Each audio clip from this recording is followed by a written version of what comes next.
વલસાડમાં ખાડીમાંથી મળેલા અજાણ્યા યુવકના મુદ્દે મામલે ચોંકાવનારો ખુલાસો થયો છે। મૃતક અરવિંદ રાઠવા એસટી વિભાગમાં ડ્રાઈવર તરીકે ફરજ બજાવતો હતો। પોલીસે ડ્રાઈવર અરવિંદ રાઠવાની હત્યાના ગુનામાં મુખ્ય આરોપીની ધરપકડ કરી સળિયા પાછળ ધકેલી દીધો છે। જો કે હત્યાનું કારણ જે જાણવા મળ્યું છે તે જાણીને ખુદ પોલીસ પણ ચોંકી ગઈ હતી।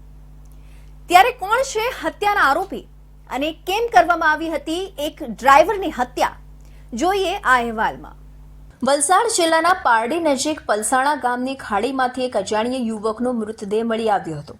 કોહવાયેલી હાલતમાં ખાડીમાંથી મૃતદેહ મળતા ચકચાર મચી ગઈ હતી। બનાવની જાણ થતાં જ પોલીસના ઉચ્ચ અધિકારીઓની ટીમ સ્થળ પર પહોંચી હતી અને તપાસ શરૂ કરી હતી।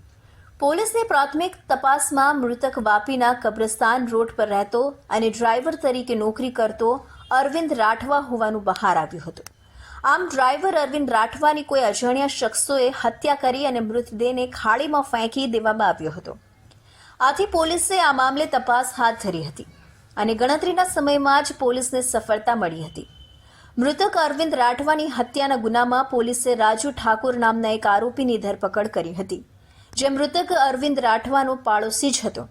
સાથે જ આ મામલામાં એક સહ આરોપી નિઝાર મોહમ્મદ પંજવાણીનું નામ પણ ખુલ્યું હતું, જેથી પોલીસે તેની પણ ધરપકડ કરી છે। તેમના પરિવારના સભ્યોએ વાપી ટાઉન પોલીસ સ્ટેશનમાં અરવિંદભાઈ ગુમ થવા બાબતે જાણવાજોગ ફરિયાદ આપેલી હતી।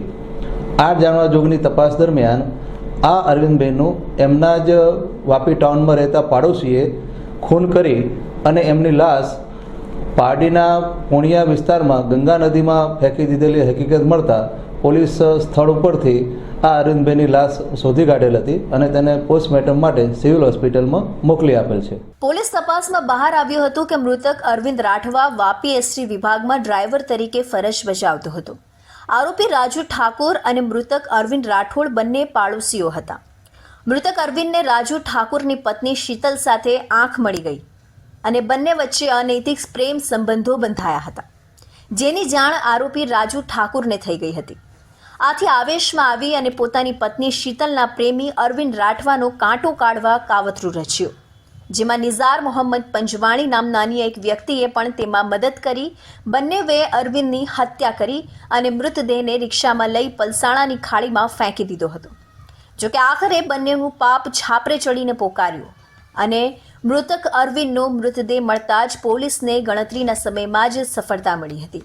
અત્યારે પોલીસે બે આરોપીની પૂછપરછ કરી રહી છે અને ખરેખર આ અરવિંદભાઈની હત્યા કેવા કારણોસર કરી છે એની વિગત જાણી રહી છે। પ્રાથમિક જે વિગતો મળી છે એ પ્રમાણે આ અરવિંદભાઈ રાજુભાઈ રામસંગભાઈ ઠાકોર નામના ઈસમની બાજુમાં રહેતા હતા અને એમની પત્ની સાથે અરવિંદભાઈને સંબંધો હતા અને આ રાજુભાઈની પત્ની પણ ઘણા દિવસથી ઘરેથી જતી રહેલી હતી। એમની પત્ની બાબતે પૂછપરછ કરી રહી અને એમને પોતાના ઘરમાં બાંધી અને એમના મિત્ર નિઝાર મોહમ્મદ પંજવાણી એ બંને સાથે મળીને અરવિંદભાઈને મારેલા।